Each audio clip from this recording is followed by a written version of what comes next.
Пропоную вашій увазі серію випусків «Як обладнати свою ідеальну судомодельну майстерню». І сьогодні в першому випуску ми будемо робити проєкт, тож скоріш ходімо дивитися приміщення.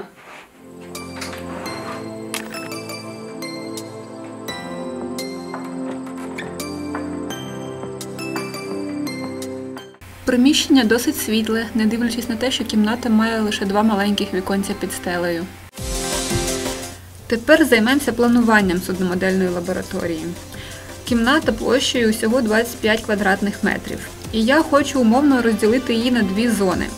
В першій частині будуть усі пилоутворюючі процеси і станки. Та зона для виконання робіт без пилу, а саме такелажні процеси, пошив вітрил та решта подібних процесів, де потрібно використовувати чисте приміщення. А ще в цій половині кімнати хочу зробити невелику фотозону, де можна буде одразу фотографувати моделі і знімати процеси на якісному фоні з гарним освітленням. Ось так. Думаю, сюди поставлю стіл для станків, а це місце для верстака, який мені подарував чоловік на честь переїзду. Тут будуть вестися всі дрібні роботи і збиратися моделі. Ще мені потрібен великий стіл для креслень і як додаткове робоче місце теж не завадить. Також маю чудову довгу стіну, де хочу розташувати свій тросомод. Думаю, це буде вузенька поличка сантиметрів 25-30 і на всю довжину це 5 метрів. Якраз мені вистачить для виготовлення канатів. Циркулярка, шліфувалка – це все буде на цьому столі. І щоб пил не потрапляв в зону чистової роботи, хочу повісити якусь клейончатовидну прозору штору. А вже тут, десь посередині, буде журнальний стіл для встановлення рангоуту і такелажу, бо дуже зручно це робити, коли модель стоїть нижче і не доводиться дерти руки вгору.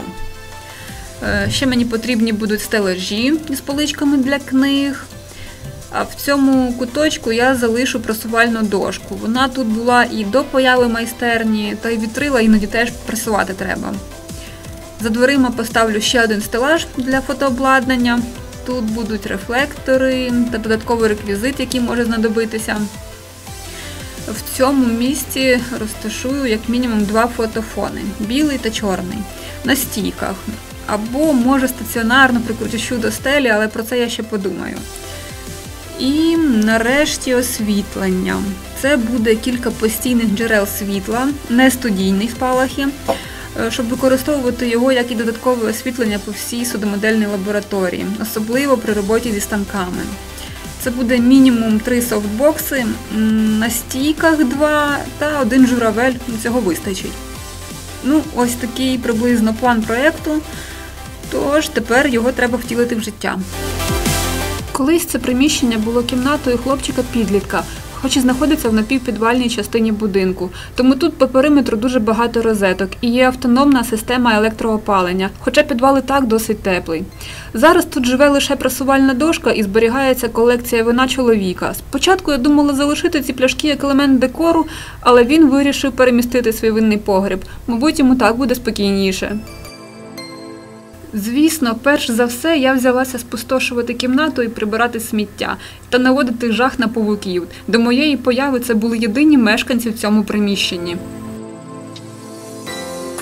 А тепер маленька ремарка, чому я обираю білий колір для підлоги. Справа в тому, що в своїй маленькій квартирі в Києві на балконі в майстерні я зробила білий ламінат.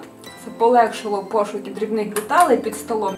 До речі, перед початком фарбування довелося добряче пройтися зі шпателем і зняти всю фарбу, що лущиться.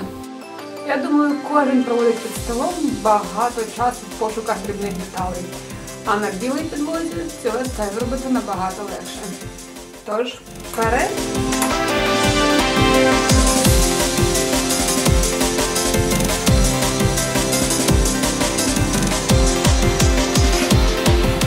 Що ж, почнемо реалізовувати щойно створений план, і першими у майстерні з'являться столи, які я заздалегідь примітила в IKEA.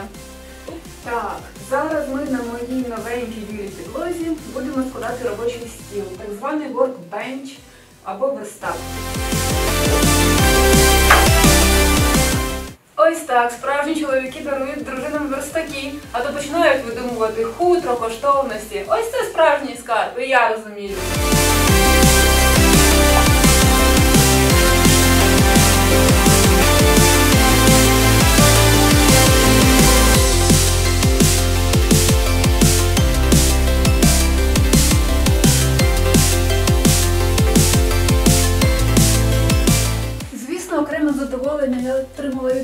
процесу збирання верстака, але в процесі його встановлення на місце я перекинула розетки ліворуч, мені так буде зручніше. Якщо вам сподобалася ця модель, я залишу посилання саме конкретно на цей верстак під моїм відео на YouTube каналі. Але тепер я думаю, які я хочу замовити до нього приналежності. Різні полички, коробочки, гачки. Але про це ви дізнаєтесь в наступному випуску. Не змогла встояти, коли побачила в Ікеях отакі гарненькі ящички. Дуже зручні дерев'яні ящички різних розмірів, в які можна скласти інструменти чи матеріали, які весь час повинні бути під рукою.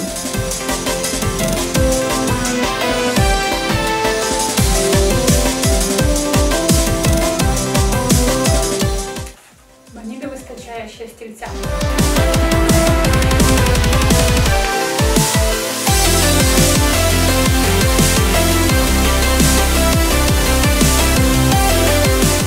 Давно мріяла про такий стілець. Ще коли планувала майстерню в своїй київській квартирі на балконі, де в мене стіл був на рівні підвіконня. Справа в тому, що його можна використовувати як за звичайними письмовими столами, до яких ми всі звикли, які мають висоту стандартну 750 мм. Також він може підніматися до висоти барної стійки. І ось чим це дуже зручно.